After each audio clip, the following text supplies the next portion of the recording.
नमस्कार शेतकरी बांधवांनो. आज आपण आहोत औसा तालुक्यातील भेटा येथील केळीच्या बागेमध्ये. खरं तर बागायत शेती ही अनेकांना पैसा कमवून देणारी शेती वाटते. मात्र सध्याच्या काळात शेती ही कशा पद्धतीनं अनिश्चित स्वरूपाची झाली आहे याचं एक आपण या ठिकाणी उदाहरण पाहणार आहोत.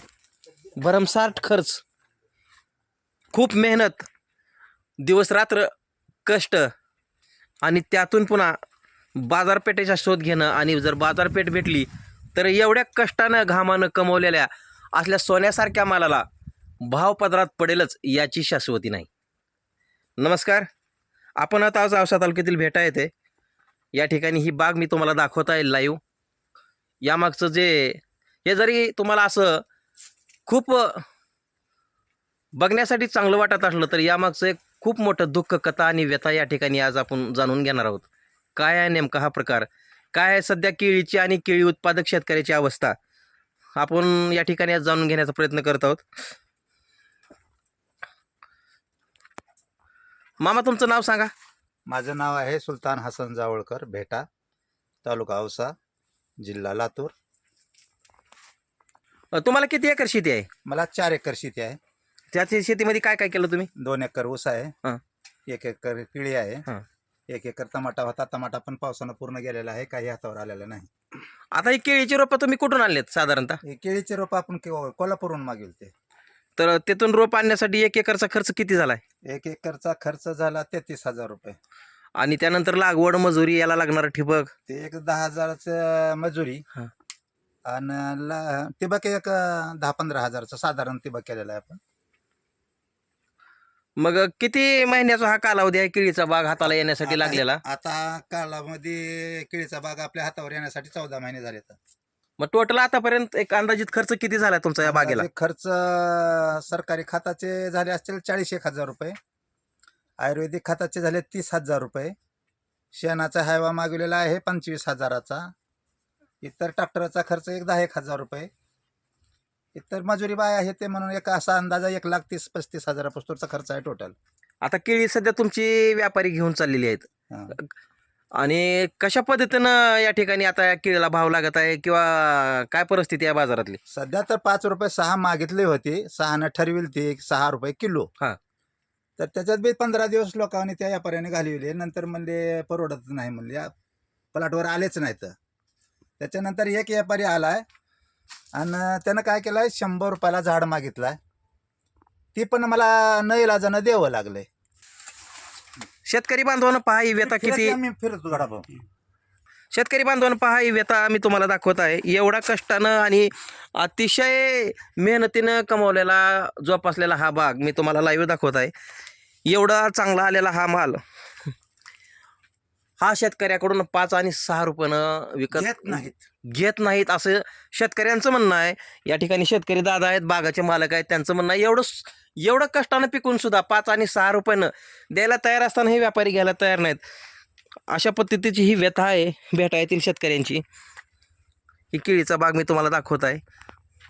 आता पहिला तोडा तुमचा झालाय म्हणता तुम्ही? नाही, सुरुवातीलाच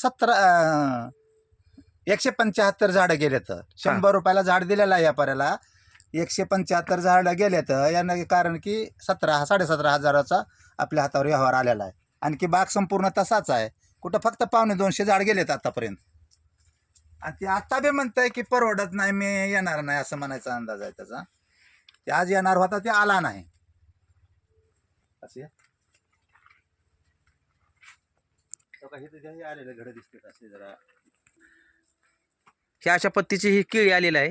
केळी आता हे मामा काढायला आलेली आहे. जर व्यापाऱ्याने केळी समजा आपली दुर्दैवानं नाही नेण्याचा प्रयत्न केला किंवा आपला त्यांचा संघ व्यापार नाही झाला, तर कशा पद्धतीने तुम्ही आता केळी विकण्याचा प्रयत्न करणार? आपल्याला हातावर तर काहीच करता येणार नाही, परंतु 10-20 झाडं काढून जर आपण विक्री केली तर पैसा चांगला मिळते.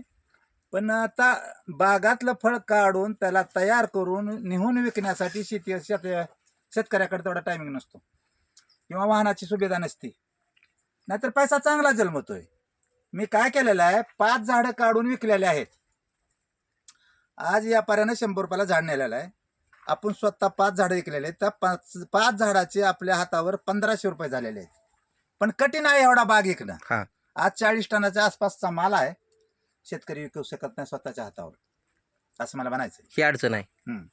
आता काय अपेक्षा आहे तुमची म्हणजे? आता अपेक्षा काय आहे, ह्याच्यावर शासन तर काय द्यायला तयारच नाही. हा, दुसरी अपेक्षा कोण काय करणार आहे? आता ह्याला तोडण्यासाठी काढण्यासाठी पण मजूरच लावावे लागतात. तर जी बागाचा पैसा आहे ती त्याला साफसफाई करून जमीन तयार करण्यातच जाणार आहे. म्हणजे शेतकरी कोरडा आहे असं म्हणायचंय मला. अशा पद्धतीचा हा बाग आहे, परिपूर्णरित्या आलेला. पण शेतकरी दादांची या ठिकाणी दुर्दैवी कथा आपण ऐकल्यानंतर असं गोष्ट लक्षात आली की शेतकऱ्याच्या हाताला एवढं काबाड कष्ट करूनही शेवटी काही उरायला तयार नाही. आता ही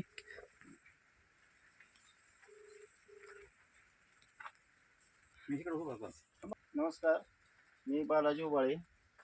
आज आपण भेटा येथील शेतकरी जावळकर यांच्या शेतामध्ये आलेलो आहे. या ठिकाणी केळीचा बाग अत्यंत परिश्रम करून या शेतकऱ्यांनी जोपासलेला आहे आणि त्या बागेची अशी अवस्था होत आहे.